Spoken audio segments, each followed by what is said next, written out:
Voilà. Bonjour à toutes, bonjour à tous. Donc, 5 leçons d'immunopathologie qui sont la suite, je dirais, des cours d'immunologie que je vous ai donnés l'année dernière, qui seront aussi le prélude à des cours de pathologie. Donc, comme je vous l'avais probablement dit en préambule, il y a de l'immunopathologie dans toutes les disciplines vers lesquelles vous irez, plus dans certaines que dans d'autres, mais si on prend par exemple la chirurgie, il y a une bonne partie de la chirurgie qui touche à la transplantation notamment, qui est évidemment le champ de l'immunologie. Toutes les disciplines de la médecine interne, l'ORL, l'ophtalmo, etc. Donc vous aurez des pathologies immunologiques.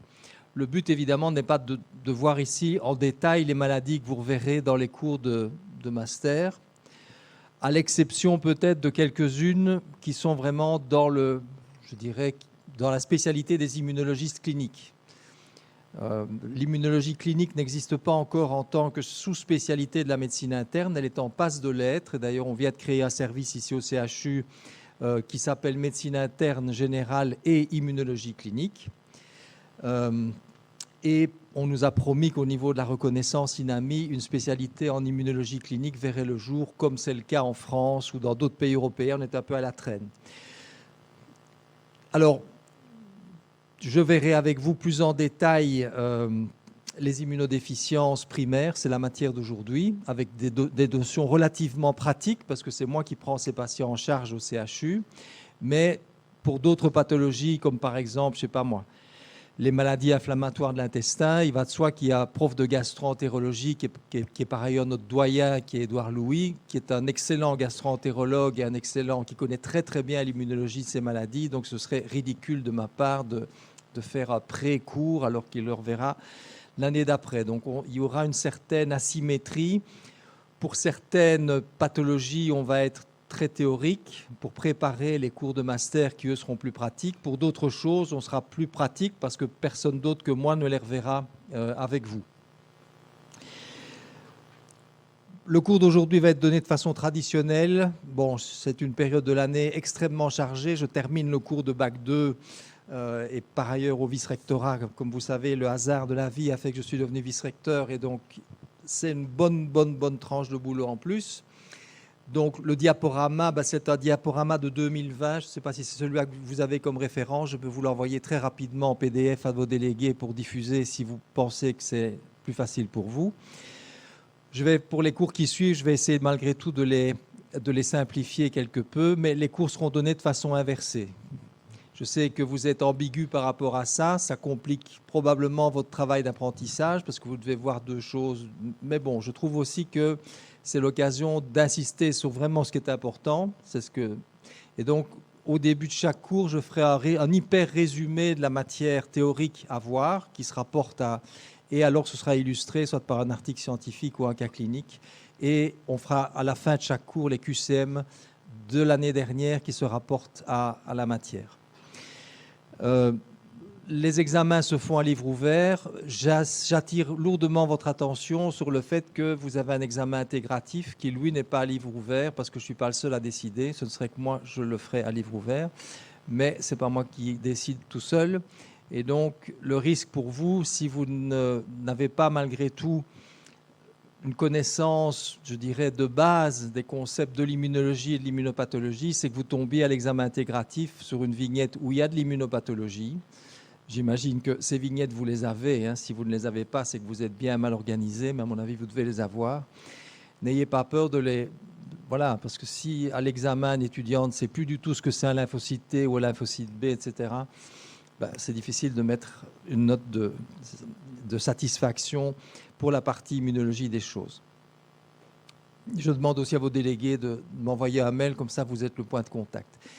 Est-ce que vous voulez que je vous envoie le diaporama d'aujourd'hui ou est-ce que vous l'avez déjà? Donc c'est un diaporama que moi j'ai trouvé, vous l'avez déjà peut-être 2020, ne l'avez pas, je vous l'envoie tout de suite. À qui puis-je l'envoyer? Ok. Je vais le transformer en PDF pour qu'il soit plus...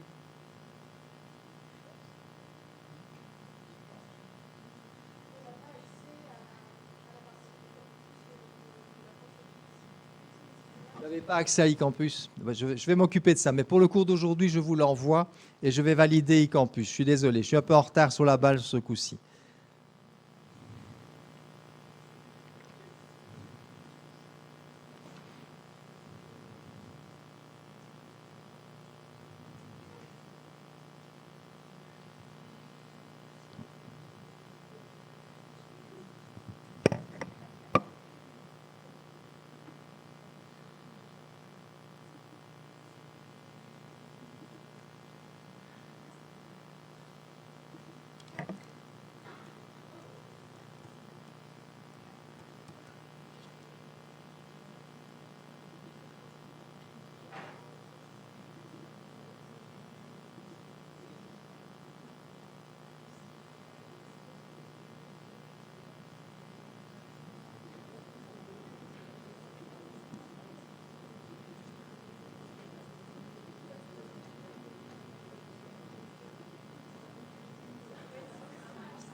J'ai toujours pas reçu ton mail, je sais pas. Ah non, Michel Poimuchen, ça c'est ma secrétaire qui l'a au 20 août, si elle est en pause café, ça va pas aller. Michel.Poimuchen@liège.be.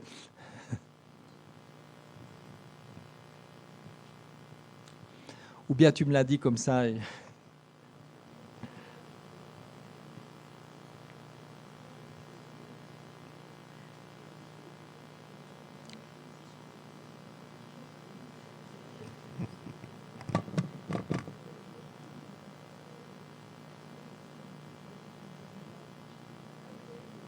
C'est bon?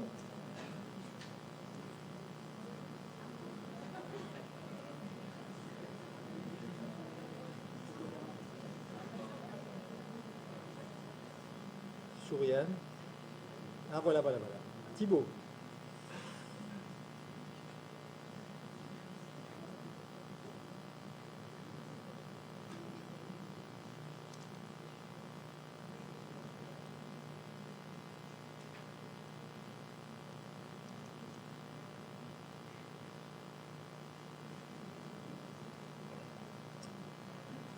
Alors.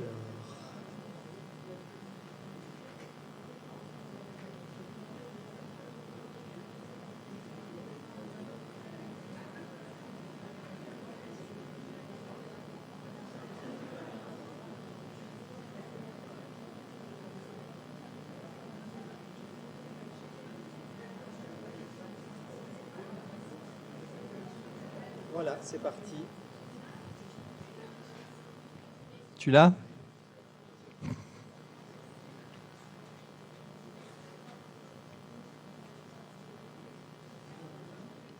C'est bon? Ah, misère.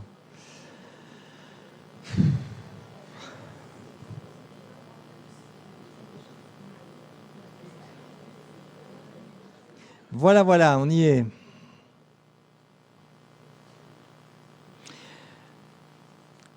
Donc, c'est un diaporama qui est un peu bordélique, il faut dire ce qui est. Donc, je vais mettre à profit votre passage ici. Je vais lourdement insister sur les choses qui sont des tuyaux à revoir, etc. Mais il y a beaucoup trop de choses dans ce diaporama. Bref. Alors, où est-ce qu'on prend le PDF? Oui, c'est peut-être pas plus mal. Hein,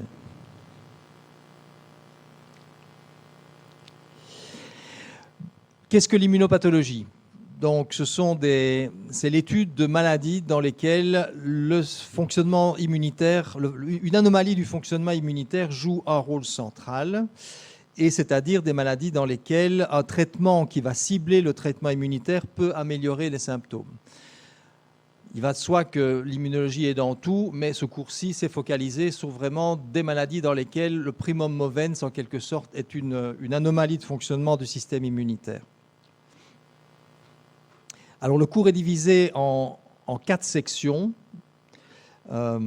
Les immunodéficiences, donc c'est la matière d'aujourd'hui. Alors, d'emblée, j'attire votre attention sur un truc important, qui n'est pas très compliqué à comprendre, parce que vous l'avez dans d'autres maladies. On distingue des immunodéficiences primaires et des immunodéficiences secondaires. Les immunodéficiences primaires, c'est vraiment un petit peu ce que je viens de dire, c'est-à-dire que c'est au départ le système immunitaire qui a un problème et qui favorise la survenue d'infections, comme on va le dire. Ça peut être soit génétique, c'est surtout ce dont je vais parler aujourd'hui, mais ça peut être une maladie qui va toucher électivement le système immunitaire, comme le sida par exemple.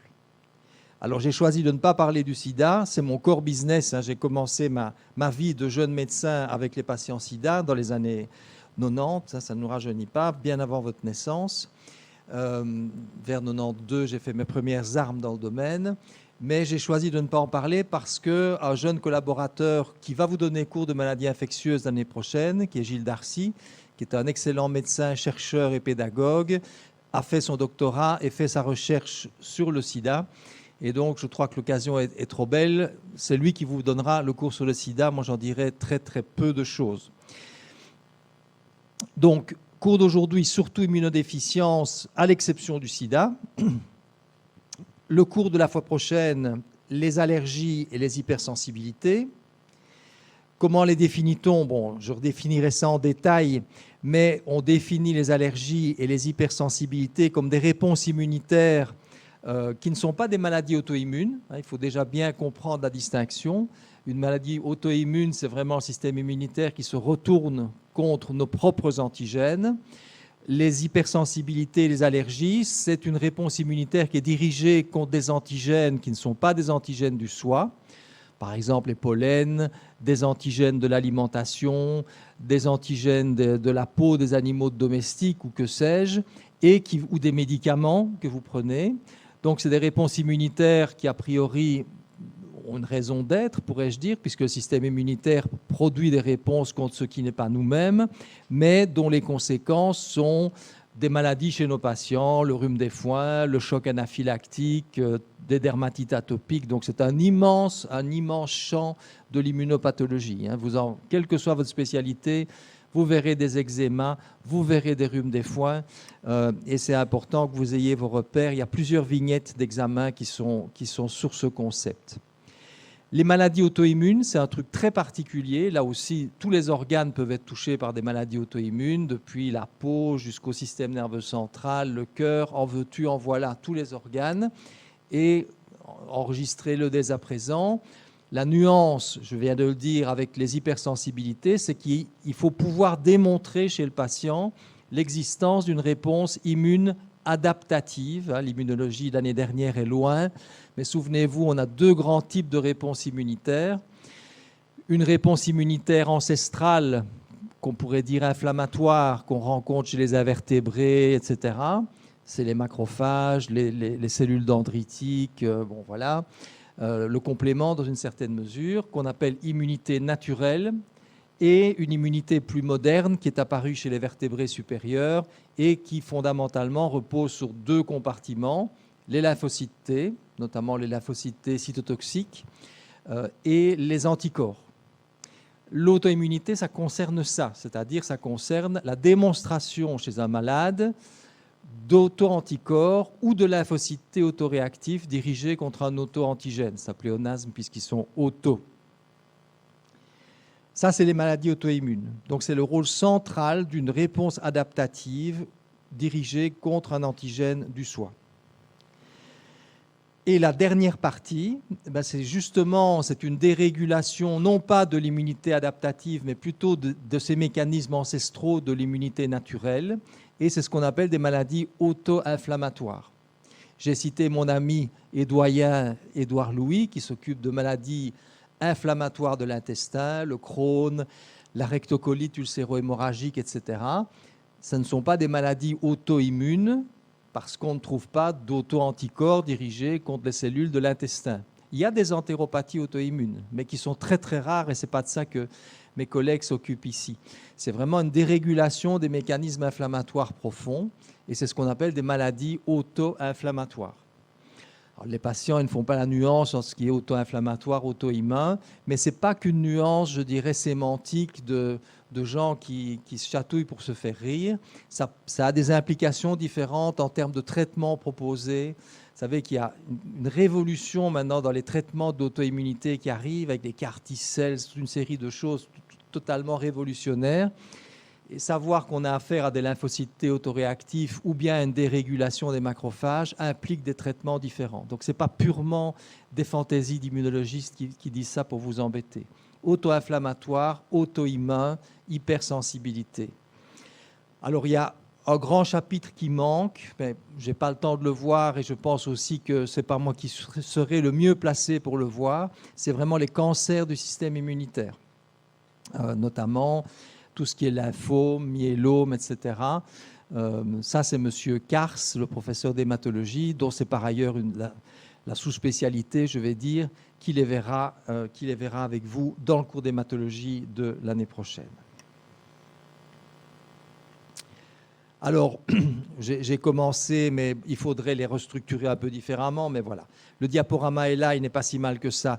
Parcourons-le en vitesse, et j'insisterai encore une fois sur les choses importantes à souligner et à plus ou moins intégrer pour l'examen. Ça commence par des cas cliniques réels. D'ailleurs, ce monsieur est hospitalisé chez nous pour le moment. Pour que vous voyez un petit peu ce à quoi peut ressembler une immunodéficience primaire. On parle ici d'immunodéficience primaire. C'est vraiment des maladies chroniques, des maladies très lourdes à porter et par le patient et évidemment à suivre pour les médecins. Donc c'est un patient qui a eu des symptômes plutôt de type inflammatoire, allergique quand il était enfant.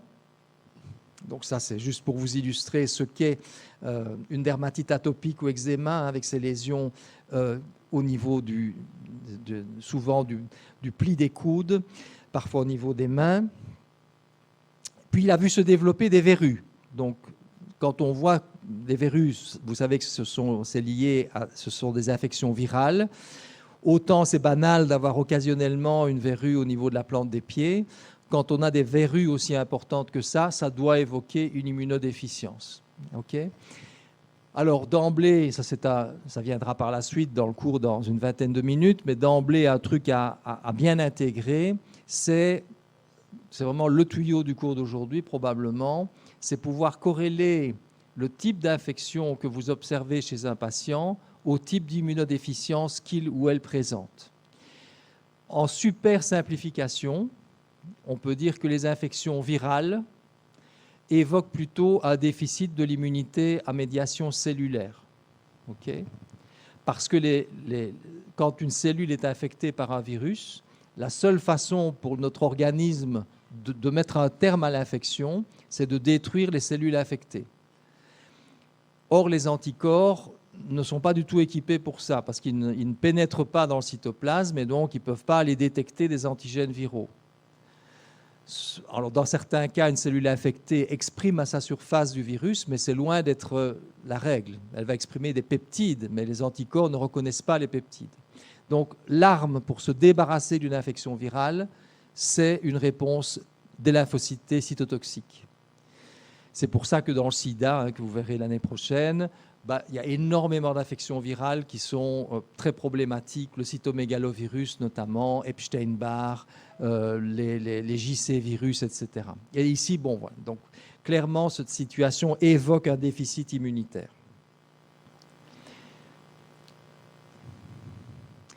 Le patient développe une atteinte intestinale qu'on va étiqueter comme MICI. Donc MICI, c'est maladie inflammatoire chronique de l'intestin. En anglais, IBD, Inflammatory Bowel Disease. Il reçoit des traitements plutôt de type immunosuppresseur.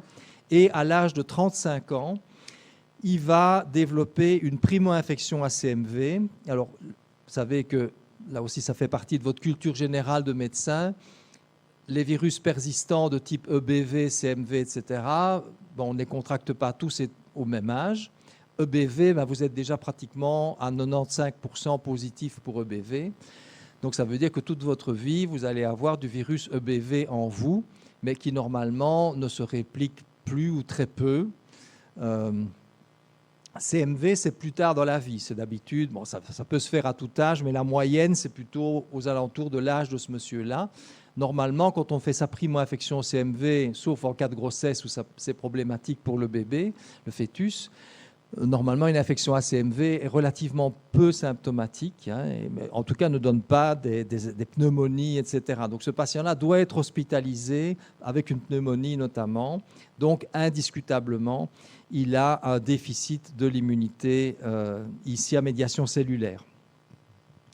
Et ce n'est pas tout, puisque lors de cette hospitalisation, on constate un manque d'anticorps. Donc il a clairement une maladie profonde de son système immunitaire qui va toucher tant les lymphocytes T que les lymphocytes B. Et on met en évidence une hypogammaglobulinémie. Donc vous devez savoir ce qu'est une hypogammaglobulinémie, c'est rien de très compliqué. C'est un manque d'anticorps. Alors, on a 5 classes d'anticorps, souvenez-vous, les M, les D, les G, les A et les E. En matière d'immunodéficience, la classe d'anticorps qui est vitale, sans laquelle on ne peut pas vivre, ce sont les G. Donc d'habitude, quand on vous dit mon patient a une hypogammaglobulinémie, on sous-entend qu'il a un manque d'IgG. J'ai vu pas plus tard que la semaine dernière, c'est des cas, on se demande comment c'est possible, une jeune femme de 35 ans qui n'a eu aucun symptôme jusqu'à il y a quelques mois, et elle vient de faire 3 pneumonies coup sur coup. Elle a 0 IgG, 0 IgA, 0 IgM. Une grande question est de savoir est-ce que ça vient d'apparaître, parce que certaines maladies primaires peuvent se développer malgré tout plus tard dans la vie, ou est-ce qu'elle est passée entre les gouttes, c'est possible aussi, mais bon, elle était à l'hôpital de jour vendredi pour sa première cure d'immunoglobulines, puisqu'évidemment, on rend des immunoglobulines aux patients dans ces situations. Alors, à partir de ce moment, il va faire des infections bactériennes à répétition. J'aurais dû ajouter bactériennes. Et ça, c'est le corollaire du tuyau que j'ai dit tout à l'heure sur les infections virales. Quand vous avez des infections virales à répétition, il faut penser plutôt à déficit T.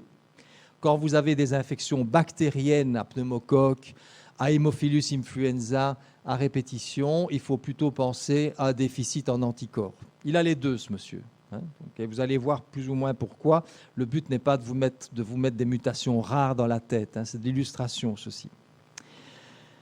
Alors, sur sa radio de thorax, on ne voit pas grand-chose, mais sur le scanner, on voit ces images-ci, qui sont des dilatations, ou cette image-ci ici, qui sont des dilatations bronchiques irréversibles, une altération, ou cette image-ci ici, je ne sais pas si on voit mon pointeur, pas tellement bien. Des images comme ceci, ce sont des bronchectasies. Donc là aussi, je vous demande de retenir comme clinicien, comme futur clinicien ou clinicienne, si vous avez un patient qui n'a pas, a priori, de raison d'avoir eu une pneumoconio, je ne sais pas moi, ce n'est pas un gros fumeur, ou il n'a pas été en contact avec des substances toxiques ou ce que sais-je, et si on découvre des bronchectasies, ça évoque vraiment des infections fréquentes et des infections anormalement agressives. Parce que ce qui se passe quand vous faites une infection virale, par exemple, ou bactérienne, c'est que malgré tout, l'infection va rester relativement superficielle au niveau bronchique. Si vous avez un déficit en anticorps, eh bien, le côté invasif et destructeur de l'infection va être plus marqué et vous risquez de développer des séquelles irréversibles qu'on appelle des bronchectasies. Évidemment, quand les bronchectasies sont constituées, on ne peut pas réparer. L'image, il y a des images bien plus spectaculaires que ça. Donc, il y a des gens qui en sont pleins. Dans certains cas, si elles sont localisées, il faut enlever un morceau de poumon, simplement. Sinon, c'est des kinés de drainage, etc. Tous les jours, faire de la kiné, etc. Ça, c'est Renaud Louis, le frère du gastroentérologue, qui est aussi un ami et quelqu'un de très, très bien, qui vous en parlera dans le cours de pneumo l'année prochaine. Mais ça, c'est mon patient. Alors, on constate, donc ça c'est aussi mon patient, on constate que sa rate est trop grande. Et donc tout ça illustre bien tout un contexte immunologique particulier, anormal, qui est à la fois un mix, et c'est souvent comme ça, pas toujours, mais dans les maladies que moi je vois, c'est souvent comme ça, qui est un mix d'immunodéficience, avec un système immunitaire qui ne fonctionne pas bien, mais aussi des phénomènes d'activation anormale, une rate qui est trop grosse, une maladie inflammatoire de l'intestin, de l'eczéma. Donc manifestement, ça fonctionne souvent trop peu et parfois, à mauvais escient, un peu trop. Voilà, ça c'est l'image de la rate qui est clairement trop grande, 17 cm de grand axe, c'est trop grand, c'est 12 cm. Donc manifestement, il a une splénomégalie. On va commencer un traitement par immunoglobuline intraveineuse, je vais en parler tout à l'heure. Et puis, bon, je passe un petit peu. Bon, vous savez, j'ai mis trop de détails, ça c'est plutôt un cas pour une clinique de premier master, mais peu importe. Un rappel peut-être sur l'immunologie de l'année dernière. Une des techniques de l'immunité pour contrôler la croissance bactérienne, c'est de séquestrer certains ions métalliques nécessaires à la croissance bactérienne, notamment le zinc et le manganèse. Et la calprotectine, en fait, est une protéine qui est synthétisée par les globules, par les cellules intestinales, mais également par certains leucocytes, pour essayer de limiter la croissance bactérienne. Mais de nos jours, ce n'est pas pour ça qu'on l'utilise. C'est un marqueur d'inflammation intestinale, quelle qu'en soit la cause. Donc si vous avez une colite à Campylobacter, qui est une bactérie intestinale, ou bien une maladie de Crohn, vous aurez trop de calprotectine dans vos selles. Et donc les gastro-entérologues se servent de ça presque comme la CRP, si vous voulez.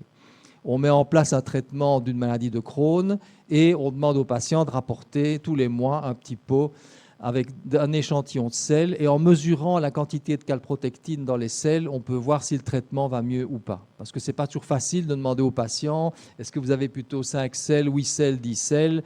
L'interprétation des gens quant au volume des selles, la fréquence. Et ici, on a un marqueur objectif de l'inflammation de l'intestin. Et donc, on voit qu'il a une inflammation intestinale. Alors, on va mettre le patient, ça peut paraître paradoxal. Donc, ça illustre la complexité de la clinique. Donc, le patient est maintenant traité pour son déficit en anticorps. Il reçoit tous les mois des anticorps. On va en parler à la fin du cours. Et pour sa maladie inflammatoire de l'intestin, un des traitements qu'on donne chez les gens qui ont des Crohn, indépendamment de ce contexte-ci, ce sont des anti-TNF. Donc ça, c'est aussi quelque chose que vous devez retenir. Beaucoup de maladies inflammatoires impliquent une libération, ou auto-immunes d'ailleurs, impliquent une libération accrue de TNF-alpha. C'est une des 3 cytokines inflammatoires problématiques, tuyaux, TNF-alpha, interleukine 6, interleukine 1 bêta. Vous allez trouver des maladies, toutes les maladies dont vous entendrez parler impliquent au moins une des 3 cytokines. Et vous avez dans votre arsenal thérapeutique, en 2024, des anti-TNF-alpha, des anti-interleukine 6 et des anti-interleukine 1 bêta. Et selon les maladies, on donnera plutôt l'un, plutôt l'autre, mais dans beaucoup de cas, on essaie parfois les uns et puis les autres. Chez lui, on commence par un anti-TNF-alpha, qui est l'adalimumab. Il y a maintenant des génériques, plutôt des biosimilaires, pour des raisons de législation. On ne parle pas de générique pour les traitements biologiques, mais plutôt de biosimilaires. À quoi voit-on que c'est un biologique? C'est un monoclonal. MAB, c'est monoclonal antibody. Je vous rappelle, tout médicament qui se termine par MAB, c'est un anticorps monoclonal. Alors, ça pourrait être une question d'examen. C'est d'ailleurs dans une des vignettes d'examen. On lui fait un quantiféron. Alors, qu'est-ce que c'est le quantiféron? C'est prendre les cellules du patient. On ne va pas vous demander les détails du test, mais vous devez savoir au moins à quoi ça sert. On prend les cellules du patient, on les incube avec des antigènes qui sont des antigènes de la mycobactérie de la tuberculose, qui s'appelle ESAT6, CFP10, etc. Et on observe la libération d'une cytokine de type TH1, qui est l'interféron gamma, par les cellules ainsi stimulées. On prend un contrôle positif, c'est-à-dire qu'on ajoute quelque chose qui fait cracher de l'interféron gamma à toutes les cellules, et on regarde si, en présence des antigènes tuberculeux, on a également une production d'interféron gamma. Et vous voyez, ce n'est pas le cas. Donc, cette personne n'a jamais été en contact avec le bacille tuberculeux, sinon elle aurait une amplification du nombre de lymphocytes T capables d'y réagir. C'est ça le quantiféron. Toute personne qui a déjà été en contact avec le bacille tuberculeux, en principe, quand on fait ce test, on a une valeur positive. Ça ne nous dit pas si la personne est guérie, si elle est toujours porteuse de la bactérie, de façon latente, saine, ou bien si elle a une tuberculose active. Ça dit simplement ce monsieur ou cette madame a été en contact. Alors, c'est ça la question d'examen, mais c'est le premier cours, donc vous n'êtes pas censé y répondre. Mais pourquoi, dans ce cas-ci, fait-on obligatoirement un quantiféron à ce monsieur? Et donc, je ne sais pas si quelqu'un veut se lancer pour une réponse. Donc, la réponse, et je vous dis, c'est vraiment un tuyau, c'est que quand on fait une lésion tuberculeuse, il y a un granulome qui se constitue, avec des cellules géantes notamment, qui sont des macrophages hyperactivés, qui ont l'air d'avoir plusieurs noyaux, Et tout ça contribue à confiner le bacille tuberculeux au centre du granulome, si vous voulez, et à l'éviter d'aller se disséminer dans le cerveau, dans les os, etc. La constitution du granulome dépend du TNF-alpha. Si vous n'avez pas de TNF-alpha, vous n'allez pas faire de granulome, et donc le bacille tuberculeux, s'il est déjà présent, va aller se disséminer dans tout votre organisme et vous allez mourir. Okay, et donc, c'est légal, c'est écrit dans la notice, quand vous mettez un patient sous anti-TNF-alpha, vous devez faire ce test-là auparavant, et s'il s'avère que le patient est positif, il y a toute une procédure à faire avant de commencer le traitement par anti-TNF-alpha. Okay, il y a eu un mort ici au CHU, en plus quelqu'un de la famille du monde médical, il y a quelques années d'ici, parce qu'on avait négligé de faire ça. Alors, le problème, c'est que c'est toujours, vous savez, maintenant, quand on prend en charge un patient, on est plusieurs à le faire, et donc on s'imagine toujours que l'autre l'a demandé, et puis on s'aperçoit que finalement, personne ne l'a demandé. Donc il faut être vigilant, et il faut le répéter, évidemment. Il faut le répéter tous les ans, parce qu'entre-temps, il peut avoir été exposé. Moi, je me souviendrai toujours, donc c'est surtout pour les anti-TNF-alpha qu'il faut le faire. Mais également, il est de bon ton de le faire pour les anti-L6 et les anti-interleukinin bêta, qui contribuent moins à la formation du granulome, mais quand même un petit peu. Et donc, moi, je suis passé à côté. Une jeune femme, j'avais demandé un quantiféron en début de traitement par anti-L6 pour une uvéite, mais je n'ai pas fait le renouvellement un an plus tard. Et elle est venue me voir en toussant. C'était une fumeuse. Elle avait une CRP à 0, mais quand on prend un anti-L6, on est toujours avec une CRP à 0, quoi qu'il arrive. Et je suis passé à côté d'une tuberculose, mais quand j'ai vu la radio, je suis tombé de ma chaise avec des cavernes et tout. Et c'était ma responsabilité. Bon, ça s'est bien terminé, on a récupéré l'affaire, etc. Et ma responsabilité eût été moins engagée que pour un traitement par anti-TNF-alpha, parce que le lien est beaucoup moins clair, mais voilà, donc quand on manipule des biologiques, il faut savoir que ça a un prix et un danger, parce que c'est vrai que c'est des médicaments qui n'ont pas d'effets secondaires comme le Medrol ou ce genre de choses. Donc il faut y penser. Bref, longue parenthèse, mais c'est un truc. Et il y a des vignettes d'examen là-dessus à l'intégratif. Alors, bon, là, le patient, ça, c'est la bio du patient. Hein, donc il est déjà traité par immunoglobuline. Donc vous voyez que ces IgG sont revenus à un niveau qui n'est pas un niveau normal. Les valeurs normales, c'est de 6,8 à 14 du moins à cette époque-là, parce que le laboratoire change ses normes en fonction des kits qu'il utilise. Mais 5, c'est quand même une valeur qui est relativement confortable.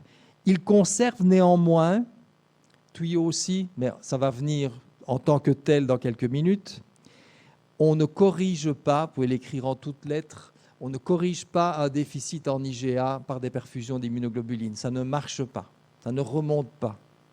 Les préparations qu'on rend aux patients sont très pauvres en IgA et on ne parvient jamais à compenser un déficit en IgA. Donc, on a corrigé partiellement le déficit en IgG, mais on n'a pas corrigé le déficit en IgA, et donc il garde une susceptibilité particulière, puisque les IgA interviennent au niveau des sécrétions digestives, respiratoires, etc. Alors, bon, ça, on fait un typage lymphocytaire, je pense qu'il ne faut pas trop... Alors, peut-être si, une seule chose...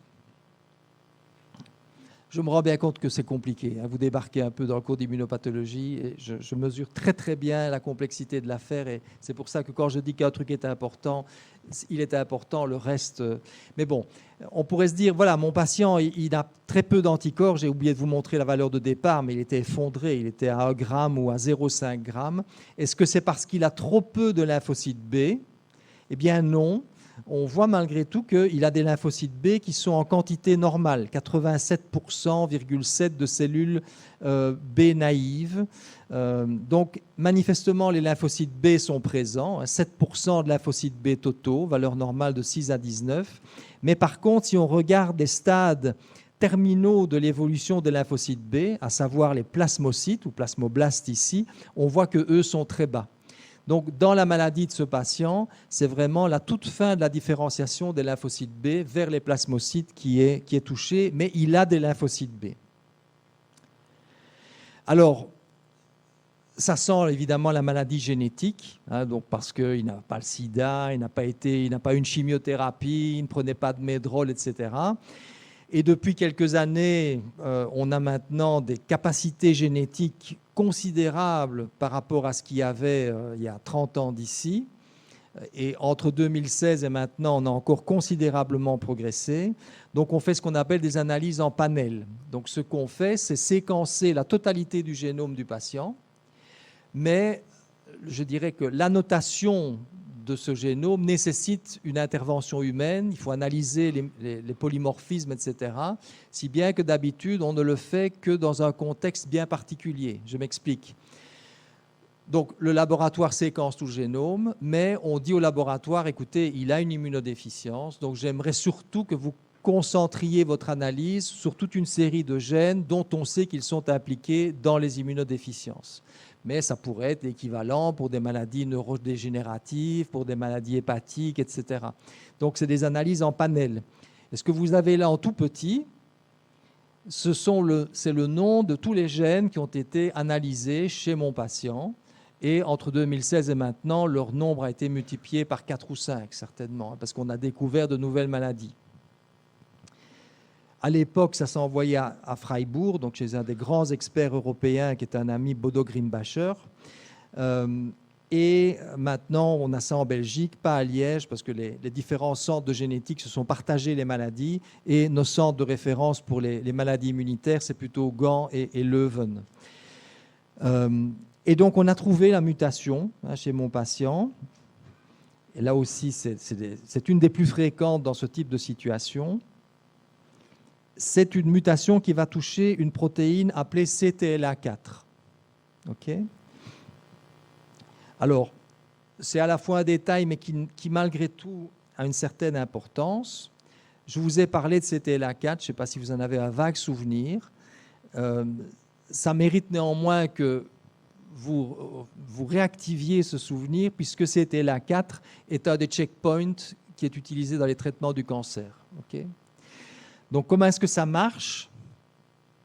Voilà ici un lymphocyte T. Voilà ici une cellule présentatrice d'antigènes. Quand vous activez un lymphocyte T, eh bien, vous allez permettre l'expression membranaire de CTLA4. Donc ici, c'est avant, avant l'activation, CTLA4 est intracytoplasmique. Après l'activation, CTLA4 est exprimé à la surface de la cellule et CTLA4 est engagé par un ligand sur la cellule présentatrice d'antigènes et ça donne un signal négatif à l'activation du lymphocyte T.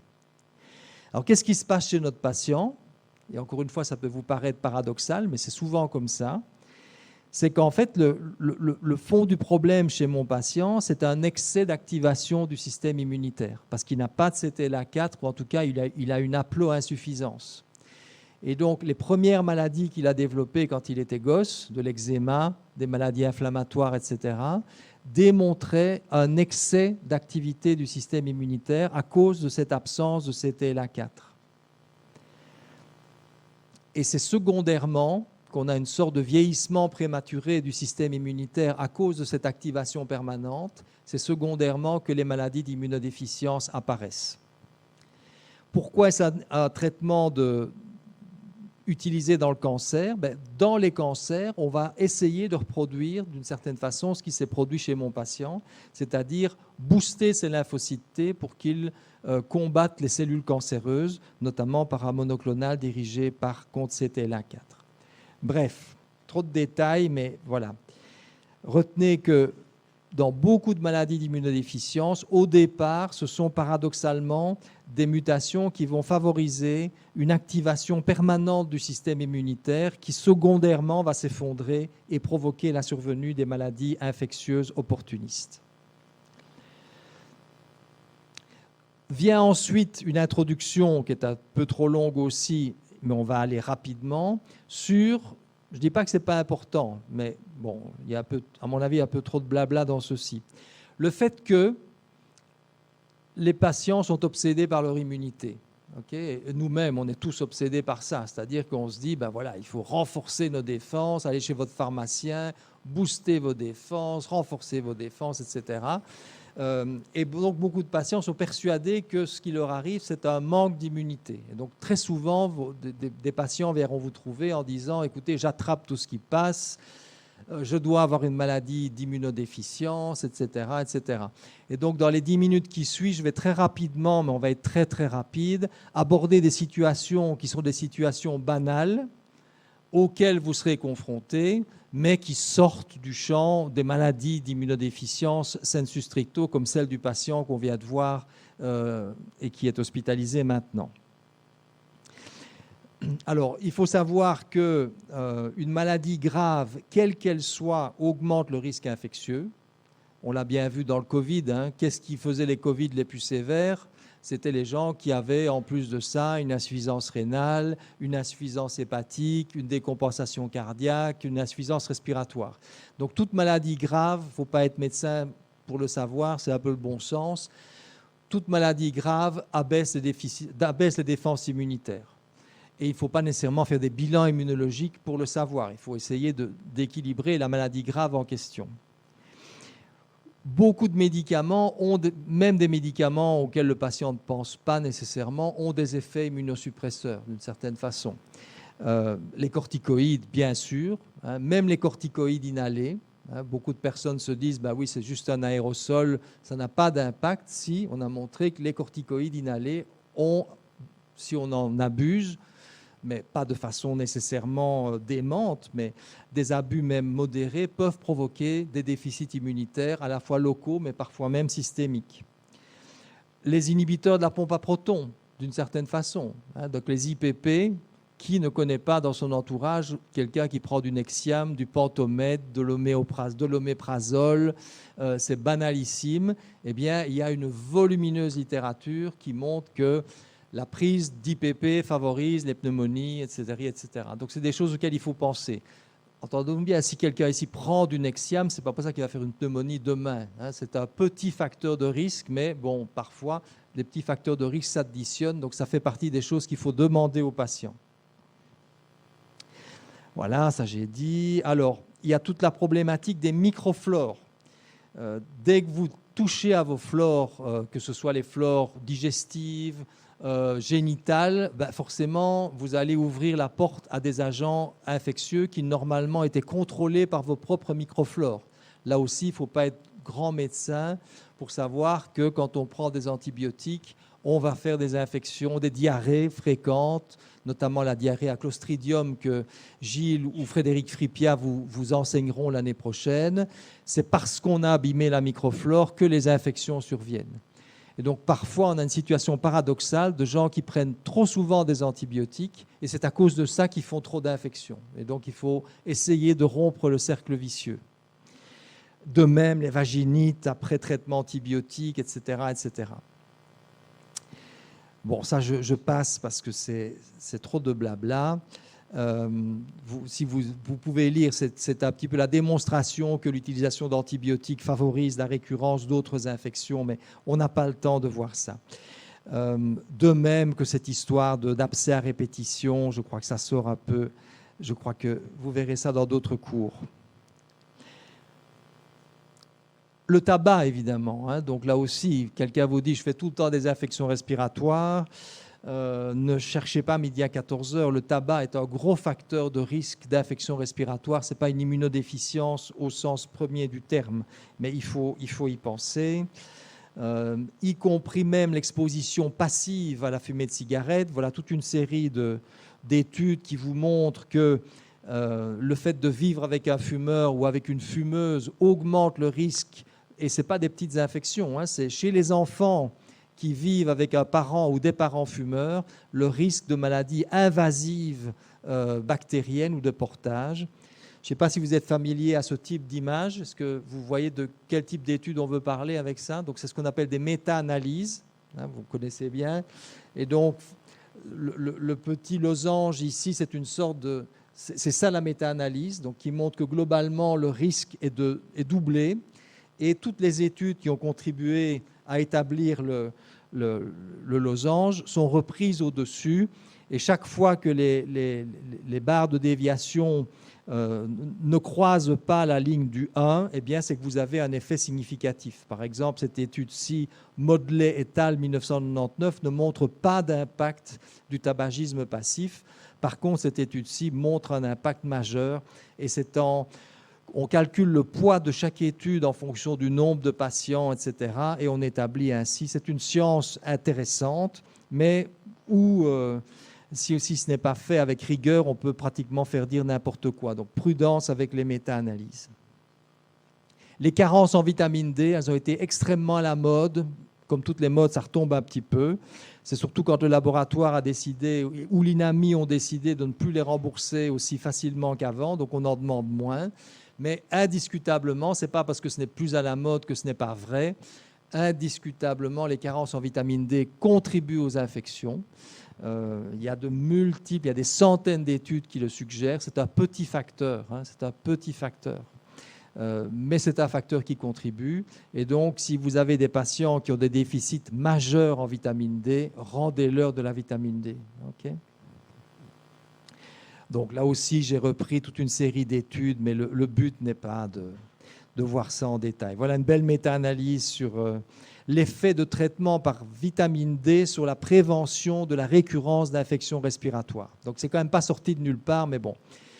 Un des problèmes, c'est qu'il est très difficile le dosage de vitamine D dans le sang ne reflète pas toujours l'état des réserves, parce qu'il y a des tas de facteurs confondants, notamment les obèses ont très souvent des taux de vitamine D beaucoup plus bas, parce que la vitamine D se distribue dans le tissu graisseux. Ce n'est pas nécessairement pour ça que la vitamine D active est plus basse chez eux. Mais vraiment, donc, quelqu'un qui a un tout petit déficit, je crois qu'il ne faut pas vous ridiculiser en disant que c'est à cause de ça qu'il fait des infections, mais vous avez parfois des gens qui sont à zéro, parce que là aussi, il y a une prédisposition individuelle, et donc les gens qui sont très très bas, ça peut certainement jouer un rôle. L'herpès, ça vaut la peine de le savoir aussi, parce que je vous dis, c'est un motif de consultation extrêmement fréquent, en tout cas à ma consultation.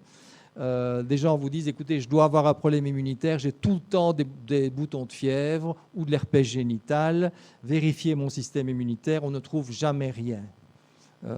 Entendons-nous bien, quelqu'un qui a le sida, il va aussi, en plus de tout le reste, faire souvent de l'herpès. Mais quelqu'un qui n'a aucun autre type d'infection et qui fait souvent de l'herpès, il y a des polymorphismes génétiques, notamment un allèle qui prédispose aussi à l'Alzheimer. Donc, il ne faut pas trop en parler aux patients, parce que si un jeune de 20 ans vient vous dire qu'il fait souvent de l'herpès et qu'il sort en sachant qu'il a un risque d'Alzheimer, il ne sera pas très content, il ne reviendra pas. Mais bon, donc ça ne sert à rien. Donc, il faut mettre ces gens sous acide. Si c'est vraiment quelque chose de lourd à supporter, vous les mettez sous acyclovir en continu et ils n'auront plus d'herpès. Les cystites et l'activité sexuelle, ça c'est banal aussi. Je termine peut-être un mot sur la fatigue chronique, parce que ça, c'est un truc, et puis on entrera dans le vif du sujet. La fatigue chronique, donc là, ça fait partie de toutes les nébuleuses que vous verrez dans votre pratique médicale. Des gens qui sont fatigués de façon chronique, qui ont mal partout de façon chronique, et on ne sait pas pourquoi. Et donc, on cherche désespérément une cause. Et là aussi, il y a des modes. Donc, en fatigue chronique, il y a eu la mode des Epstein-Barr chroniques, des Lyme chroniques, du Covid long maintenant, et plein d'autres. On aurait même découvert il y a quelques années un nouveau rétrovirus un peu un cousin du virus de sida qui serait passé inaperçu et qui serait responsable des fatigues chroniques. Le plus souvent, il n'y a rien du tout. Donc, ça ne veut pas dire qu'il ne faut pas chercher, mais quelqu'un qui n'a pas de syndrome inflammatoire, qui n'a pas d'atteinte d'organes visible sur une prise de sang, et qui traîne ça depuis 10 ans et chez lequel on n'a jamais rien trouvé comme évidence, c'est improbable qu'un virus caché ou une bactérie cachée provoque les symptômes. Or, pourtant, c'est la porte ouverte à de la pseudomédecine. Le nombre de personnes qui disent « j'ai un Lyme chronique, sauvez-moi », ils n'ont jamais été mordus par une tique, ils ne savent même pas très bien ce qu'est une tique. Ils n'ont jamais eu de prise de sang dans un laboratoire homologué montrant une sérologie Borrelia, mais ils sont allés dans un laboratoire en Allemagne ou ailleurs où ils ont payé leur prise de sang 1 000 €, où on leur dit « vous avez une maladie de Lyme chronique » et on les traite par des choses abracadabrantes. Et donc, il faut à certains moments ne pas aller systématiquement dans le sens des délires des patients et de médecins qui exploitent leur désespoir. Okay ? Dans certains cas, ça aide les patients qu'on mette un nom sur ce qu'ils ont, parce que la plupart de ces patients ne sont ni des paresseux ni des simulateurs, ils ont réellement une fatigue problématique, mais donner un faux diagnostic n'est pas nécessairement un service qu'on peut leur rendre. Voilà, je passe au vif du sujet. Donc, les immunodéficiences, on les divise donc en deux grandes familles, les primaires et les secondaires. Okay ? Donc, les primaires sont souvent des causes génétiques, par exemple. Les exogènes ou les secondaires, c'est les immunosuppresseurs ou une infection virale, par exemple le sida. Alors, bien évidemment, en immunologie, et pratiquement dans tous les domaines, il est rare que la génétique, à elle seule, explique les maladies. Je le verrai en détail avec vous dans le cours sur l'auto-immunité. Il y a de nombreux articles où on a pris des paires de jumeaux monozygotes. On prend des paires de jumeaux monozygotes dans le monde et on dit, ben voilà, je suis en train de collectionner les paires de jumeaux dans lesquels un des deux jumeaux a fait un diabète de type 1. Et j'essaie de voir le taux de concordance. Eh bien, le taux de concordance, de mémoire selon les études, il est de l'ordre de 50%. Donc ça, le diabète, c'est une maladie auto-immune, clairement, dans laquelle il y a une génétique qui est bien étudiée, qui repose sur HLA-DR, mais dans 50% des cas, malgré le fait que ces gosses ont exactement la même génétique, qu'ils ont vécu dans la même maison, qu'ils ont mangé les mêmes choses, dans un cas sur deux, l'autre jumeau ne fait pas de diabète de type 1. Donc c'est un peu vrai aussi pour ces maladies-ci. Donc elles ont une pénétrance très variable en fonction de facteurs d'environnement, même quand elles sont génétiques. Okay ? Donc ça, c'est important pour les maladies de l'immunité en général. Deuxième, enfin non, j'en ai cité plus d'un, mais tuyau aussi, c'est ce que je disais tout au début. Connaître le type d'infection en fonction du type de déficit. Okay ? Et on commence par les déficits de l'immunité humorale. Alors, humorale, ça veut dire quoi ? En abrégé, c'est les anticorps. On est d'accord que sous forme soluble, puisque humeur se réfère au milieu liquide de notre organisme, le plasma, la lymphe, les sécrétions, etc., on est d'accord qu'il y a autre chose que des anticorps, mais dans le langage courant, tous les médecins ou tous les scientifiques qui vous parleront d'immunité humorale, ils ont anticorps dans la tête. Je ne sais pas pourquoi ce terme a été consacré, mais immunité humorale, ça veut dire les anticorps. Quand vous avez donc, le déficit en anticorps qui est problématique et qui peut tuer les gens, c'est les déficits en IgG. Okay ? On va voir dans quelques minutes un déficit humoral beaucoup plus fréquent et beaucoup moins grave, qui est le déficit isolé en IgA. Donc, c'est des gens qui ont des IgG normales et des IgA effondrés. Mais le plus important cliniquement, c'est celui-ci, le déficit en IgG. Si le déficit en anticorps est pur, c'est-à-dire non associé à un déficit des lymphocytes T, on va surtout observer des infections à germes dits encapsulés, c'est-à-dire notamment le pneumocoque, le méningocoque, l'Haemophilus influenza et d'autres encore. Il y a un petit truc mémotechnique qui est Some nasty killers have something. Si quelqu'un veut googler ça, il va trouver, c'est une petite phrase en anglais qui permet, avec la première lettre de chacun des mots, de retomber sur tous les germes encapsulés. Some nasty bugs or some nasty killers, mais bon, je ne sais plus, peu importe. Pourquoi? Là aussi, ça pourrait être une question, mais pourquoi me dis-tu ça? Eh bien, parce que pour phagocyter une bactérie, théoriquement, les macrophages et les polynucléaires neutrophiles font le job, sauf précisément quand ce sont des germes entourés d'une capsule qui est vraiment comme une savonnette. Donc, notamment, les capsules du pneumocoque rendent la phagocytose presque impossible. Okay? Donc, même si vous avez des neutrophiles et des macrophages en quantité normale, ils ont besoin d'une aide pour phagocyter ces bactéries encapsulées, et cette aide, elle est précisément procurée par les anticorps et par le complément.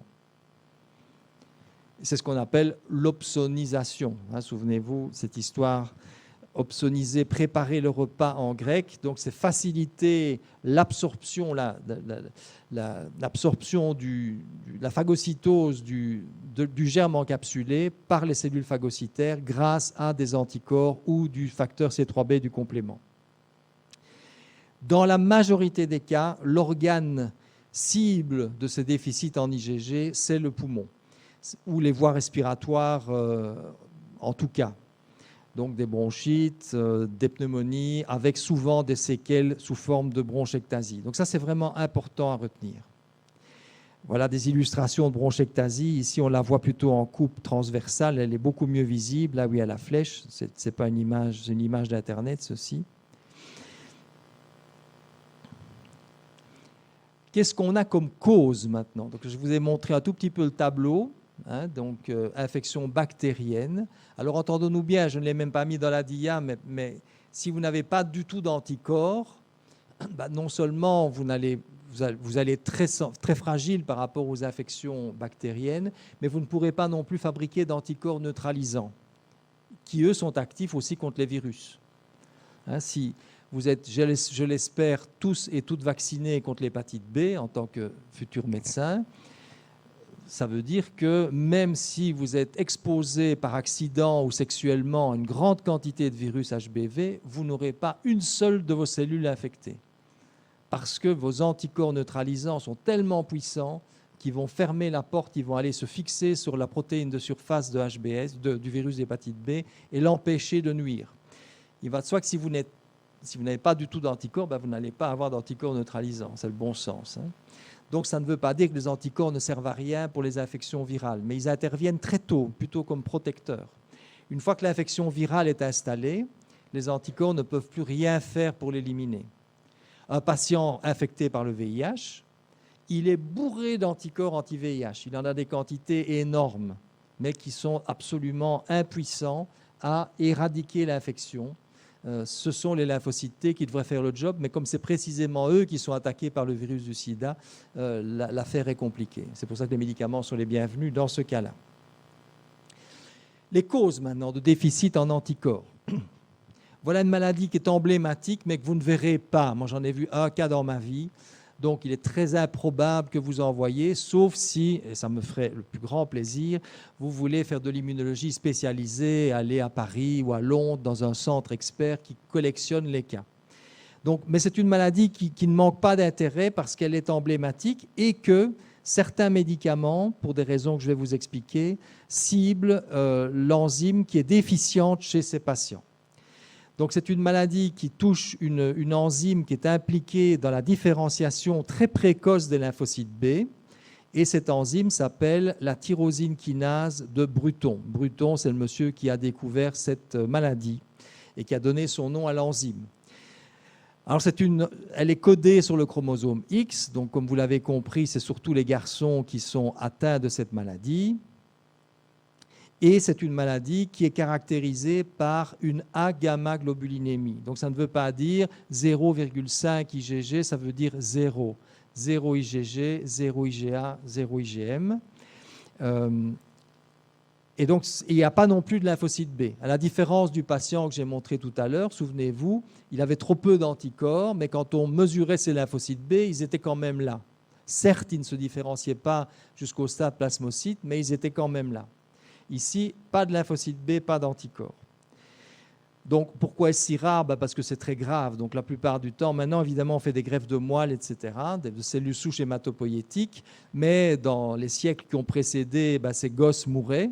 Ils mouraient très jeunes et ils n'avaient pas l'occasion de se reproduire. Donc, c'est des mutations qui sont restées très, très rares. Et le plus souvent, c'est des néomutations et non pas une transmission de père à fils.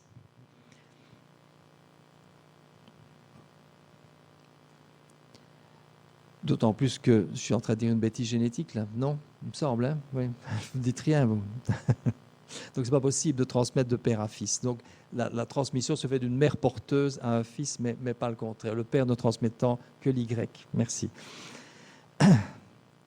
C'est enregistré tout ça en plus, mais bon. Il y a des bêtisiers plus amusants, j'imagine. Alors, ça pourrait être une question de jugeote. Donc, les premières manifestations surviennent non pas à la naissance, mais surviennent à la fin de la première année. Pourquoi? Parce que pendant la première année de vie, les bébés ont les anticorps que leur a transmis leur maman pendant la grossesse. Et donc, le plus souvent, ces bébés ne font pas d'infection pendant la première année de leur vie. Alors que les déficits T, il y a des maladies aussi, des absences de lymphocytes T, ça existe, c'est rare aussi. Mais ça, c'est des maladies qui vont se manifester très très vite dès les premières semaines de vie parce qu'évidemment, les lymphocytes T de la maman ne passent pas, et heureusement, chez le bébé.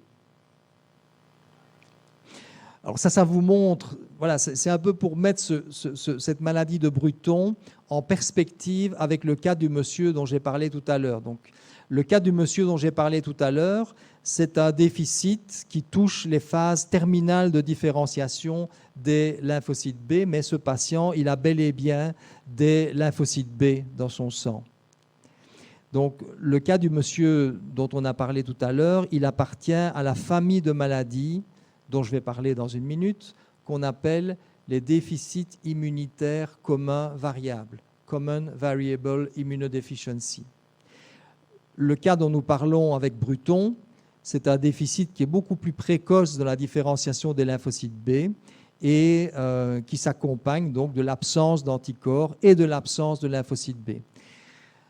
Alors, quand on comprend ce rôle du BTK dans la différenciation des lymphocytes B, eh bien, on peut l'utiliser comme un médicament. Ça peut vous paraître un peu extrême, mais il y a toute une série de maladies, on les abordera dans les cours qui viennent, où réellement la maladie est liée à des auto-anticorps pathogènes. Le lupus notamment, mais d'autres également. Donc on a envie de calmer quelque peu les lymphocytes B pour qu'ils fabriquent moins d'anticorps pathogènes. Et donc il y a différentes approches, on peut les détruire. Il y a un monoclonal qui détruit les lymphocytes B, qu'on appelle le rituximab, mais il y en a d'autres, qui détruit tous les lymphocytes B et qui va avoir un impact préférentiel, ça peut paraître bizarre, mais c'est comme ça, plutôt sur les auto-anticorps pathogènes que sur les bons anticorps. Mais on a également des médicaments maintenant qui vont bloquer la différenciation, parce qu'évidemment les lymphocytes B, ils meurent, ils doivent être renouvelés en permanence. Et donc on a maintenant dans notre arsenal thérapeutique des inhibiteurs de la tyrosine kinase de Bruton pour traiter des maladies auto-immunes.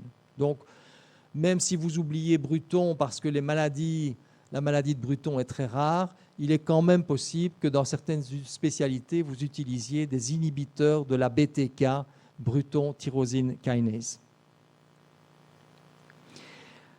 Donc, on vient de voir le Bruton, et un mot maintenant de toute cette famille de maladies qui est reprise ici par cette accolade en rouge, qui sont les immunodéficiences communes variables. C'est une vaste famille de maladies qui regroupe des centaines, voire plus de sous-types différents, avec des génétiques différentes, avec des tableaux un peu différents.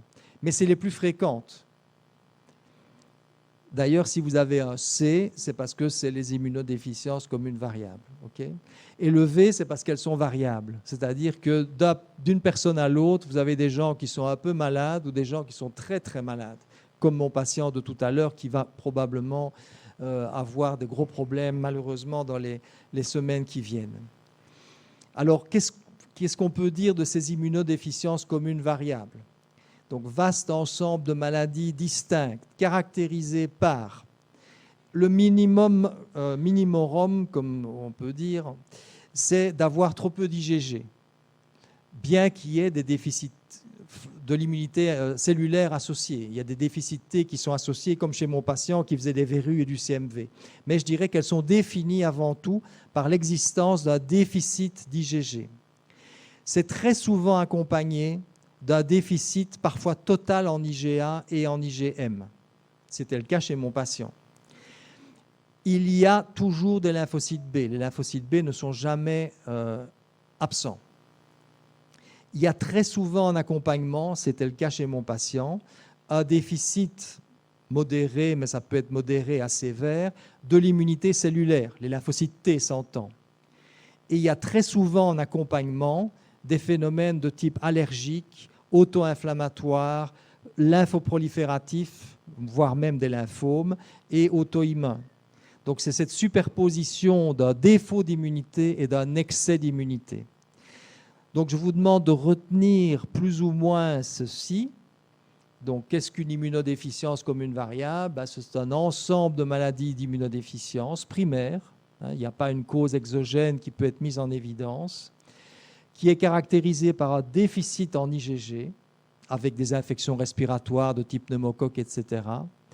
Souvent accompagné d'un déficit en IgA et d'IgM, souvent avec également une immunité T qui n'est pas vaillante, et souvent avec, paradoxalement, des phénomènes de type auto-immun, auto-inflammatoire, allergique, etc. C'est presque toujours le package. Et vous en verrez, je suis sûr que vous en verrez. Dans un hôpital académique, je dirais, 1 sur 20 000, ça fait quand même pas mal de patients. J'ai une centaine de patients ici qui ont ce label. Maintenant, tout un temps, on a cru que c'était impossible d'avancer dans la génétique de ces maladies. On disait, ben voilà, il y a probablement chez tous ces patients plein de gènes impliqués. Ça ne sert à rien d'aller plus loin dans l'élucidation génétique. Et puis, avec les techniques dont je vous ai parlé, on a compris que malgré tout, on pouvait mieux démembrer cette entité en faisant ces analyses génétiques. Alors là, c'est l'équipe de Gand, c'est des gens avec lesquels on travaille et qui sont vraiment des partenaires très précieux de la prise en charge de ces patients. Petite allusion au Seigneur des Anneaux ici, pour les cinéphiles. Et donc, ça, c'est à partir de le rond gris, c'est tous les patients chez lesquels on a mis ce label d'immunodéficience comme une variable. Et vous voyez qu'on n'en est qu'à une toute petite partie qui peut être élucidée génétiquement. Et chez cette toute petite partie, voilà les gènes qui sont impliqués. Donc, on avait CTLA4 chez le patient dont j'ai parlé, mais j'ai également un de mes patients, je crois que tout le CHU le connaît parce qu'il a posé beaucoup de problèmes et c'est devenu un peu l'ami de tout le monde, un monsieur extrêmement sympathique, un déficit en LRBA. Mais j'ai aussi des patients, je dirais que la moitié de ces mutations, je l'ai chez des patients que nous suivons ici au CHU. Et connaître la mutation permet de mieux comprendre exactement le type de complications que ces patients peuvent faire. Donc, j'encourage toujours à essayer de mieux comprendre génétiquement ce qui se passe. Bon, j'ai ajouté ça, mais ça n'a pas nécessairement une grande importance. On peut se demander pourquoi ces patients qui sont immunodéficients font des phénomènes auto-immuns et auto-inflammatoires. Donc ça, c'est la vieille théorie. On pensait que parce qu'ils faisaient des infections à répétition, c'est les infections qui provoquaient secondairement l'auto-immunité. Mais en fait, ce n'est pas du tout le cas. C'est probablement la génétique elle-même qui, au départ, favorise l'auto-immunité, l'auto-inflammation et secondairement une sorte de vieillissement prématuré du système immunitaire. Ça, c'est le cas de mon patient LRBA, mais je vais passer l'histoire. On n'a pas vraiment le temps d'aller là-dedans. Alors, un mot sur une autre maladie qui appartient à ce spectre des atteintes terminales, je dirais, de la différenciation des lymphocytes B, c'est le déficit sélectif en IgA.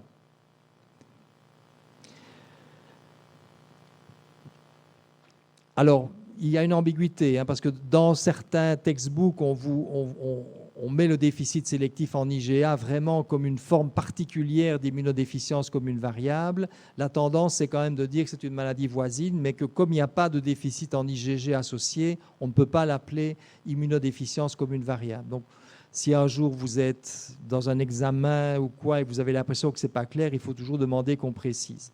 Donc, on parle bien d'une maladie qui touche la différenciation terminale des lymphocytes B, mais néanmoins, ça ne correspond pas aux critères de l'immunodéficience commune variable, c'est-à-dire qu'il y a notamment, il n'y a pas de déficit associé en IgG.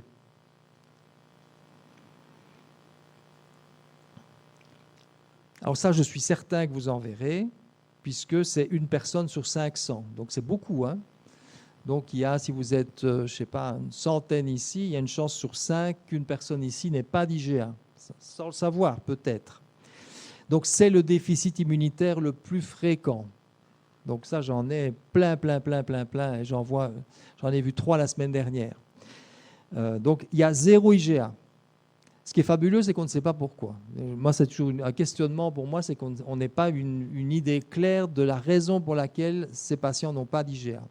Certes, on retrouve parfois dans la famille d'autres cas d'immunodéficience, mais toutes les mutations que je viens de montrer 2 dias avant donnent plutôt des déficits plus sévères avec absence d'IgG, enfin diminution des IgG. Donc les déficits purs en IgA, à ma connaissance, personne n'a encore d'idée très claire des raisons pour lesquelles ça se manifeste.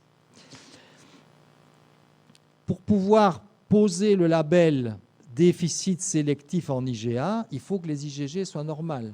Okay, à l'inverse, vous avez dans des déficits en IgA, dans des déficits en IgG, vous avez souvent des déficits en IgA d'accompagnement. Mais là, à ce moment-là, c'est des immunodéficiences communes variables.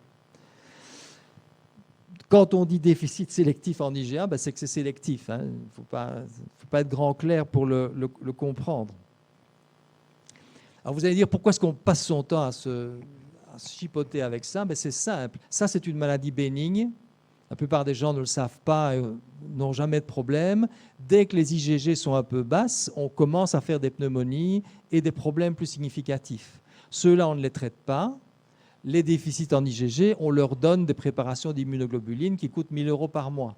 Donc, on parle de 2 maladies différentes. Donc, je vous demande, voilà, si on dit il a un déficit sélectif en IgA, il n'a pas de déficit en IgG. Mais dans certains cas, c'est pour ça qu'il ne faut quand même pas les laisser dans la nature, on a parfois des immunodéficiences communes variables qui commencent par un déficit en IgA et puis qui évoluent secondairement vers un déficit en IgG. Et donc, ça vaut la peine, une fois de temps en temps, si le patient ne va pas bien, de contrôler son taux d'IgG.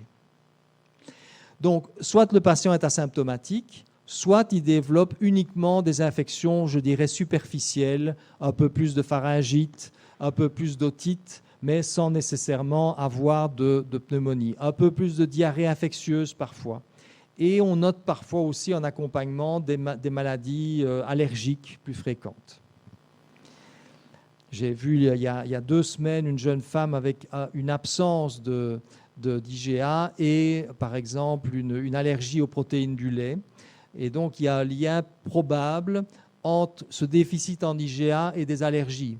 Alors, une des explications qui est souvent mise en évidence, c'est que si vous n'avez pas d'IgA dans vos sécrétions, les protéines de votre environnement, que ce soit celles que vous mangez ou celles que vous respirez, vont ne pas être neutralisées par vos IgA et vont pénétrer plus profondément dans vos tissus, où elles vont provoquer une réponse immunitaire de type IgE avec des phénomènes allergiques. Mais ce lien déficit en IgA et allergie est très classique. Alors, on a vu les causes primaires de déficit de l'immunité humorale. Voici maintenant des causes secondaires. J'ai mis exogènes ici, mais on peut dire secondaires. Évidemment, toute une série de maladies cancéreuses, donc des myélomes, des leucémies, des thymomes. Ça, c'est une bizarrerie, mais certaines tumeurs du thymus qui fabriquent pourtant les lymphocytes T se manifestent par une disparition des anticorps. Ceux ou celles que ça intéresse, on pourra en discuter, mais c'est tellement rare qu'on ne va pas entrer dans les détails. Les immunosuppresseurs, les corticoïdes, peuvent faire chuter la production d'anticorps, la destruction des lymphocytes B par du rituximab également, certains antiépileptiques, notamment la phénitoïne. Ça, c'est une image de thymome, ceci. Le hasard fait qu'on a eu, sur quelques années, on a eu 4 cas de thymome avec agamma-globulinémie au CHU de Liège. Et donc, mais bon, ça reste quand même quelque chose de rare. Dans les autres causes, la perte de protéines, notamment par l'intestin, dans les entéropathies exsudatives, mais également par l'urine, dans les syndromes néphrotiques, eh bien, vous allez perdre vos protéines et notamment perdre vos IgG. La splénectomie ne provoque pas, j'aurais dû être plus précis, hein, la Diane, si vous pouvez annoter, faites-le. La splénectomie ne provoque pas classiquement de déficit quantitatif des anticorps, ne provoque pas de déficit quantitatif, mais provoque de gros déficits qualitatifs. Très, très, très important. Notamment les anticorps dirigés contre les germes encapsulés, ceux qui sont tellement importants, eh bien, la rate joue un rôle très important dans leur production. Donc, si vous avez un patient qui n'a plus de rate, que ce soit dans les suites d'un accident ou bien d'une exérèse lors d'une maladie hématologique ou bien, bon, soit un lymphome, soit une maladie auto-immune de type purpura thrombopénique, etc., le patient, même si son taux d'anticorps est normal, a malgré tout un déficit qualitatif des anticorps dirigés contre les germes encapsulés. Si vous voulez tout comprendre sur la DIA, ce qui est toujours bien, quel est le lien avec mes germes encapsulés? C'est que les capsules, ce sont des sucres. Okay, donc les capsules, ce sont polysaccharidiques. Or, les lymphocytes B ont souvent besoin des lymphocytes T pour travailler. Ce qui est facile quand l'antigène est une protéine, parce que le lymphocyte T voit la protéine, le lymphocyte B voit la protéine, et ils s'aident mutuellement. Okay, si par contre l'antigène est un sucre, le lymphocyte T ne voit pas le sucre, il n'est pas équipé pour. Donc le lymphocyte B doit se débrouiller tout seul, et c'est ce qu'on appelle une réponse B T indépendante. Or, les réponses B T indépendantes se produisent surtout dans la rate. Donc, si vous n'avez plus de rate, vous n'êtes plus capable de le faire. Et de même, si vous programmez, très important, si un de vos patients, on programme l'ablation de la rate, ça arrive parfois, hein, donc parfois on enlève la rate en urgence, mais si vous avez un patient chez lequel on programme l'ablation de la rate, il est important de le vacciner, notamment contre les pneumocoques, avant d'enlever la rate, parce qu'après, ces réponses ne se font plus de façon normale.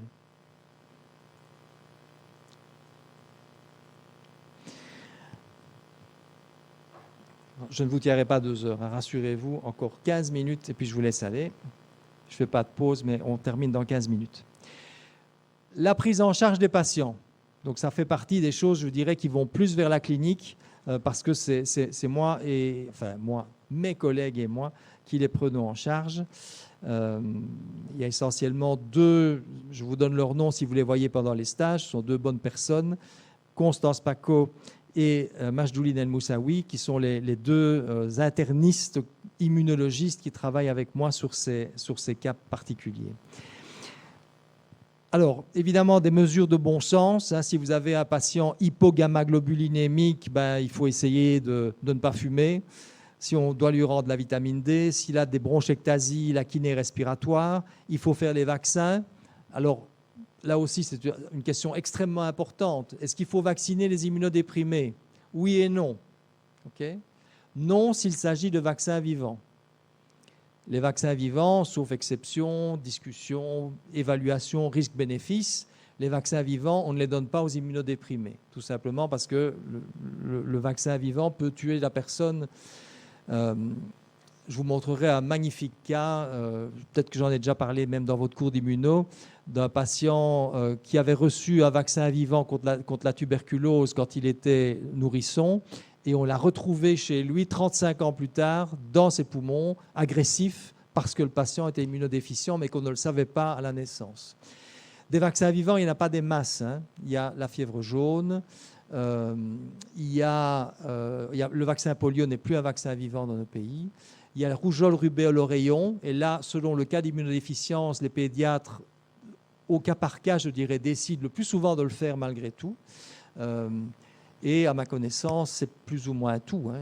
Il y a eu des vaccins salmonelle vivants, mais il n'y en a pas d'autres.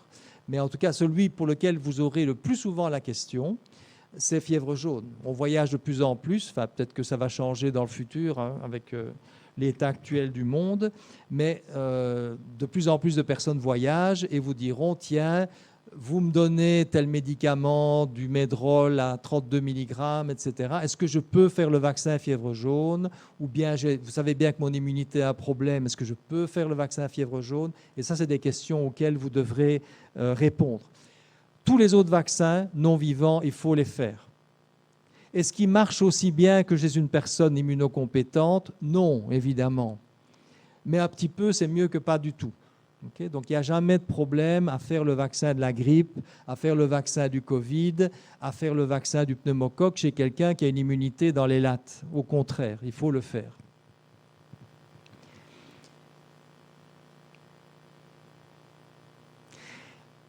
Est-ce qu'on rend des immunoglobulines quand il n'y en a pas assez? Oui, évidemment. Donc, mais la seule immunoglobuline dont la carence doit être traitée, ce sont les IgG. On ne traite pas, je répète, les déficits en IgA et on ne traite pas les déficits en IgM.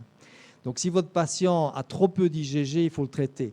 Ne vous mettez pas la tête avec les 4 grammes, les 6 grammes, c'est trop de détails. Donc carence en IgG, on la traite. Alors le reste, c'est du bon sens. Si vous avez un patient qui est à 5,8 grammes et qui ne se plaint de rien du tout, vous n'allez pas l'embêter avec des traitements par immunoglobuline. Si par contre il est à 0,5 g par litre d'IgG et qui ne se plaint de rien du tout, là c'est quand même autre chose, parce que vous vous dites c'est pas parce qu'il ne se plaint de rien aujourd'hui qu'il ne va pas mourir demain d'une pneumonie. Donc quand c'est très très bas, il faut traiter. Et donc c'est un peu au cas par cas. Alors il faut savoir que les immunoglobulines, ce sont des traitements qui sont précieux. Comment fait-on les immunoglobulines? C'est à partir du don de sang. Je suppose qu'il y a des donneurs et donneuses de sang ici. Quand vous donnez votre sang, le plasma est récupéré. On va pouler des milliers d'échantillons de plasma de donneurs. On va purifier les anticorps, les traiter de telle façon qu'aucune maladie transmise par le sang ne persiste. Et on va alicoter ces poules. Et c'est avec ça qu'on traite les patients qui ont des déficits en anticorps. Ça veut dire que vous savez qu'il y a parfois des pénuries de sang, et donc il y a parfois des pénuries de ces préparations. Par ailleurs, c'est cher. Tout ça coûte de l'argent, moins cher que les traitements du cancer à 300 000 € la dose, mais on est quand même vite à 1 000 € par mois, à vie. Donc ça veut dire que c'est des traitements qu'on ne donne pas comme ça parce qu'on a l'impression que ça va faire du bien aux patients, ça doit être réfléchi. Et par ailleurs, c'est contraignant. Ça ne s'avale pas avec le jus d'orange du matin. C'est des perfusions tous les mois à l'hôpital de jour, parfois en sous-cutané, comme on le verra dans la dia suivante. Mais donc tout ça est une discussion relative. Il y a peu d'effets secondaires. D'habitude, c'est très bien supporté, mais c'est une discussion qu'on doit avoir avec le patient et on peut changer d'avis aussi.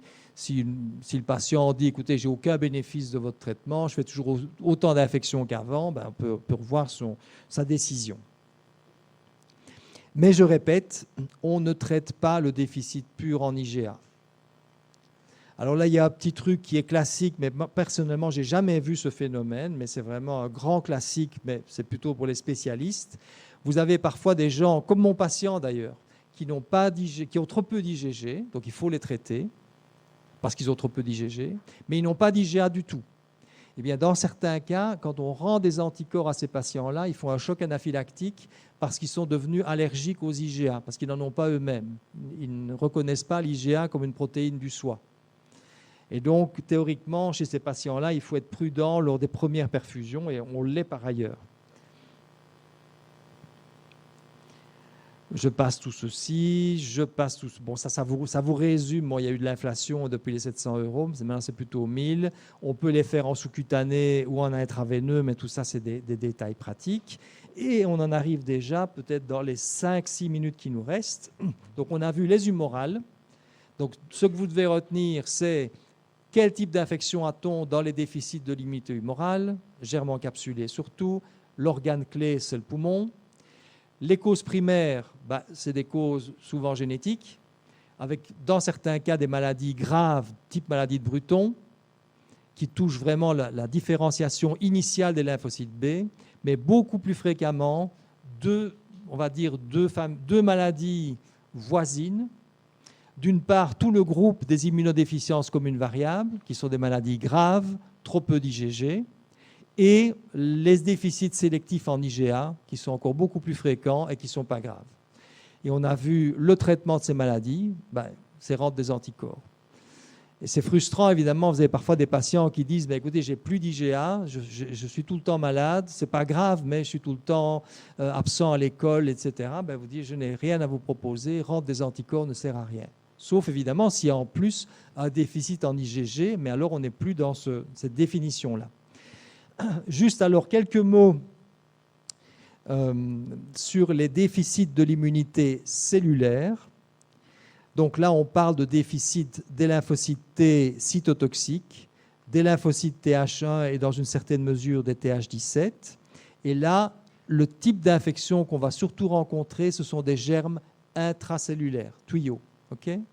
Pourquoi ? Parce que quand un microbe est à l'intérieur d'une cellule, les anticorps ne peuvent pas l'y repérer. Vous devez à ce moment-là repérer l'infection de la cellule par le fait qu'elle exprime des peptides microbiens sur des molécules CMH de classe 1 ou de classe 2, et la cellule est à la suite de ça détruite, ce qui met un terme à l'infection.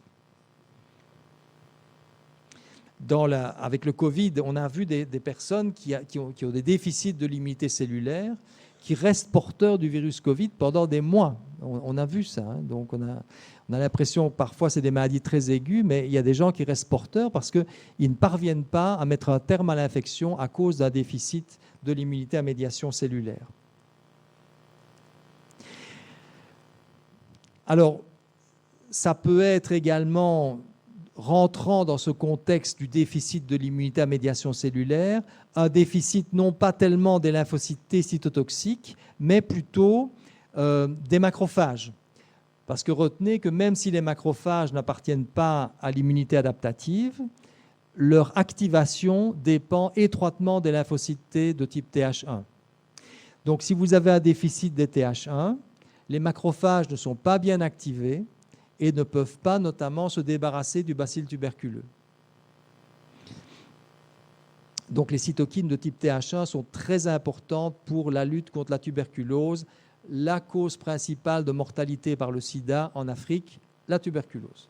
Donc il y a eu une épidémie massive de VIH-Sida en Afrique du Sud, avec des régions, notamment au KwaZulu-Natal, où 30% de la population est séropositive. Eh bien, dans certaines sous-régions du KwaZulu-Natal, il y a eu des épidémies de tuberculose où pratiquement tout le monde mourait de tuberculose, y compris les médecins et les infirmières. Et donc, c'est vraiment ce contexte particulier du déficit de l'immunité à médiation cellulaire. Donc, en résumé, pour l'immunité à médiation cellulaire, des germes intracellulaires, donc des infections virales. C'est souvent des virus latents, ils sont déjà là. Ils sont déjà là. Donc si vous êtes déjà contaminé par le cytomégalovirus et que vous attrapez en plus le VIH, le premier virus qui va vous poser problème, c'est un virus qui est en vous. Donc vous allez faire des rétinites ACMV, des colites ACMV, etc. Le BV va se réveiller, vous donner des lymphomes, par exemple, ou bien une leucoplasie chevelue que vous verrez avec Gilles Darcy. Des champignons.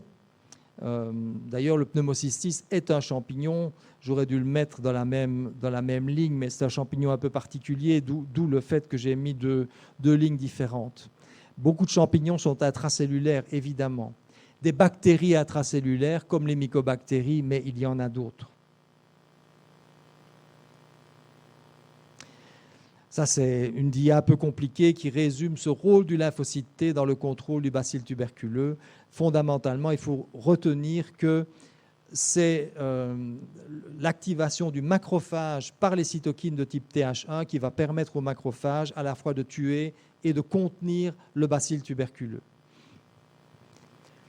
Il y a un grand immunologiste dont j'ai dû vous toucher un mot peut-être l'année dernière, qui s'appelle Jean-Laurent Casanova, qui travaille au Rockefeller Center, c'est un Français, mais qui travaille aux États-Unis. L'essentiel de sa carrière, ça a été d'explorer des familles de tuberculeux. Entendons-nous bien, ce n'est pas des gens, c'est pas une famille uniquement parce qu'ils se sont tous contaminés, c'est simplement parce qu'ils faisaient tous des tuberculoses particulièrement sévères de génération en génération, indépendamment du comptage, et d'élucider les mécanismes génétiques derrière tout ça. Et donc les gènes qu'il a trouvés, c'est des gens déficients en interféron gamma, en récepteurs de l'interféron gamma, en TNF-alpha, en récepteur du TNF-alpha, en STAT, qui est un facteur transcriptionnel qui agit en aval. Et donc, c'est vraiment, ils ont déchiffré complètement tous les facteurs de susceptibilité à la tuberculose. Quelles sont les causes maintenant de déficit de l'immunité à médiation cellulaire? Eh bien, comme pour l'immunité humorale, on a des déficits primaires qui sont rares, notamment les mutations des fameuses recombinases qui permettent de recombiner et de fabriquer les TCR. Donc, c'est ce qu'on appelle des SCID. Donc, dans ce cas-là, on a la combinaison d'un déficit T et d'un déficit B. Une maladie qui est une microdélétion chromosomique, qui est la maladie de Dijorge. Je vous montrerai dans le cours prochain parce qu'on est plus ou moins en train de s'arrêter. C'est des enfants qui n'ont pas de thymus. Et donc, si on n'a pas de thymus, on n'a pas de lymphocyte T. Des mutations beaucoup plus chirurgicales, je vais dire, qui vont toucher, comme dans les papiers de Jean-Laurent Casanova, une cytokine en particulier. Mais alors, de façon beaucoup plus fréquente, vous verrez des déficits secondaires, le plus fréquent, le sida, les immunosuppresseurs, la chimiothérapie, les lymphomes et les thymomes. Donc, je vais m'arrêter là pour aujourd'hui. Bonne fin d'après-midi.